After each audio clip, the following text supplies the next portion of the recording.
From the Global Times, I am Mulan. Welcome to the GT Podcast with Mulan, a one-stop shop for the Global Times take on top China and global news. In today's podcast, President Xi Jinping's state visit to Vietnam brings China-Vietnam bilateral ties into a new stage of greater political mutual trust. The U.S. has been trying to pit countries against China, but Vietnam won't allow other countries to exploit it for anti-China purpose, one Vietnamese scholar said. What China's Economic Agenda 2024 will look like? The tone-setting Central Economic Work Conference offered the clearest clues. How reincarnation system in Tibetan Buddhism is often misunderstood in the West. An in-depth look at the ignored legal facts. Many foreign writers are joining Chinese online literature. What's driving the trend? Xi Jinping, General Secretary of the Communist Party of China Central Committee and Chinese President, paid a state visit to Vietnam this week. His first visit in 6 years to the Southeast Asian country, providing a significant boost for bilateral ties. China-Vietnam ties will enter a new stage of greater political mutual trust, more solid security cooperation, deeper mutually beneficial cooperation, stronger popular support, closer multilateral coordination, and better handling of differences, Xi said. Leaders of the two countries held an in-depth and candid exchange of views on maritime issues during the visit, with both sides stressing the need to better manage and actively resolve maritime disputes so as to safeguard peace and stability in the South China Sea and the region at large, according to a joint statement. They also agreed to build a China-Vietnam community with a shared future that carries strategic significance on the basis of deepening the comprehensive strategic cooperative partnership between the two sides.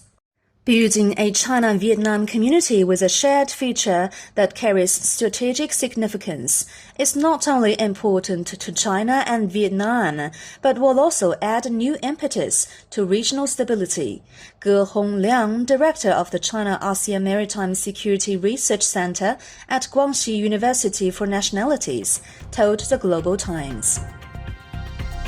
Even as China-Vietnam ties have seen sound and stable development in recent years, the U.S. continues to attempt to turn Vietnam against China as part of its ill-conceived attempt to contain China. How should Vietnam respond? In an interview with the Global Times, Nguyen Thanh Nhi, Vice Dean of the Faculty of International Relations at Vietnam National University of Ho Chi Minh City, said that Vietnam won't allow other countries to exploit it for anti-China purpose. One Vietnamese scholar said that he believes the claims that Vietnam is aligning with the U.S. to confront China are unfounded and lack credibility. Vietnam will not ally with the U.S. to confront any country, including China. Furthermore, the well-established multifaceted relationship between Vietnam and China has been nurtured and developed by leaders from both countries over multiple generations. Vietnam has no reason to form alliances with third parties to counter China, nor does it have a reason to allow other countries to exploit Vietnam for anti-China purposes, he said. As 2024 approaches, a world faced with a lingering economic downturn has turned its eyes on a key end-of-the-year economic conference for clues on China's economic agenda for next year. The all-important Central Economic Work Conference outlined a slew of measures to tackle various challenges facing the Chinese economy, further promote and consolidate economic recovery in 2024. While noting that China's economic recovery faces multiple challenges, the meeting stressed that favorable conditions for the Chinese economy outweigh unfavorable factors, calling for enhanced confidence in China's economic recovery and long-term positive outlook. For economic policies in 2024, the meeting reiterated the principle of seeking progress while maintaining stability, promoting stability through progress, and prioritizing development before addressing problems. It called for more policies that are conducive to stabilizing expectations, growth, and employment. To consolidate the economic recovery, fiscal policies should be appropriately strengthened, and prudent monetary policy should be flexible, appropriate, precise, and effective, according to the meeting. The meeting also listed priorities in 9 aspects, including building a modern industrial system through innovation, expanding domestic demand, and tackling risks in areas such as housing and local government debt.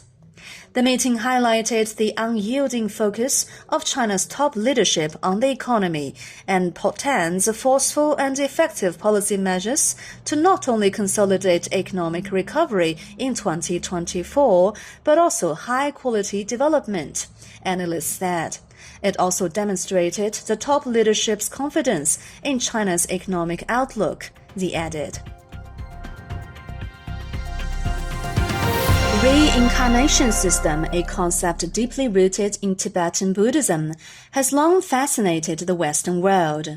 However, this profound belief has often been misunderstood and misrepresented by some Western politicians and media outlets. In an in-depth article for the Global Times, Yang Yongchun, a chief expert in the Tibetan legal practice from relevant government agency who holds doctorates in both Buddhist studies and law, set the record straight. The West's claim about so-called Chinese government's intervention in the reincarnation inheritance of Tibetan Buddhism is a distortion and ignores the legal facts, according to Yang. In fact, the central government of China's participation in the affairs of the reincarnation inheritance of Tibetan Buddhism, especially in the reincarnation of influential living Buddhas, is based on the imperial commendation of the Chinese central government, he said. From a legal practice perspective, the ownership of imperial commendation has been held by central government of China on behalf of the state at different times, and is granted to the inheritors of Tibetan Buddhism for use, Yang said. A growing number of foreign writers are joining Chinese online literature. At a recent discussion at the second Shanghai Online Literature Week, over 24 foreign writers shared their stories. Reading a Chinese web novel feels like taking a roller coaster. So exciting. I really love that about the Chinese works, said UK writer who calls himself JKS Manga and mainly writes in the vampire genre on China's online literature platform Web Novel. Russian writer Guilty 3 fell in love with Chinese fantasy and science fiction as Chinese authors didn't lose the desire to bring fun and joy into their storytelling and to put a smile on the reader's face instead of diving deep into some cynical and dark themes, which inspired him to start writing and bring the same type of feel to readers.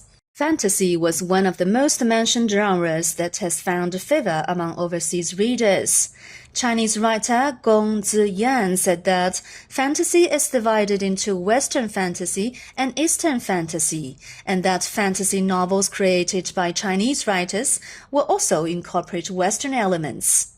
Evidently, China's online literature not only offers a chance for global audiences to enjoy the fun of reading, but also promotes the understanding and the integration of Eastern and Western cultures. That's all for this edition of the GT Podcast with Mulan. Make sure to follow the Global Times on Twitter and Facebook to stay tuned. You can also check out our podcast, articles, and much more on our website at globaltimes.cn. Thank you.